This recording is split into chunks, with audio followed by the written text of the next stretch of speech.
Welcome back to Tracking That, a channel where we try to track what liberals are saying but end up not being able to as usual.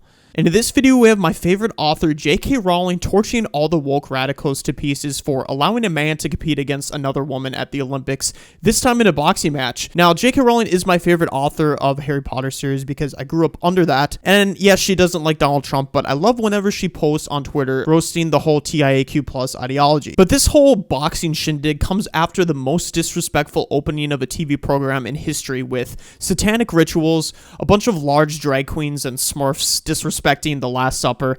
It made me vomit in my mouth. But anyways, it was crazy enough to hear about cases of people in high school and college for being a man and competing in a woman's sport. But this is at the Olympic level. This is totally embarrassing and goes so far against biology that it's rewriting science.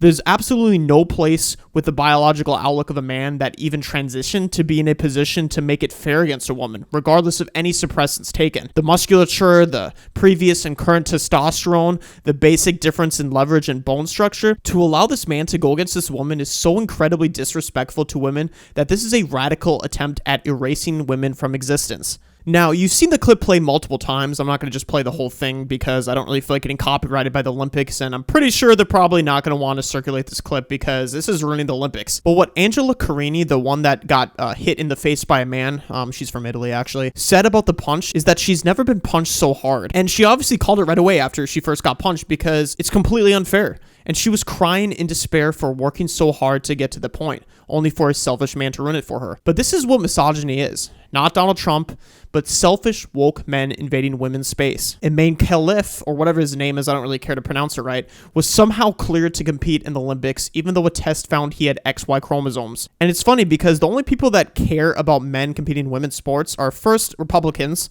and second, it's the women that are actually competing in it. All the politics and other crap, there's a lot of people that haven't competed in a sport in their life, and so they wouldn't understand how different it is for a man to go against you if you're a woman. So let's go to J.K. Rowling's Twitter feed. First, she already warned about this. She posted, "What will it take to end this insanity? A female boxer left with life-altering injuries. A female boxer killed?" This was July 30th, and the boxing match happened today, August 1st. She then posts the fight and then says, "Watch this, then explain why you're okay with a man beating a woman in public for your entertainment. This isn't sport." From the bullying, cheat, and red, all the way up to the organizers who allowed this to happen, this is men reveling in their power over women.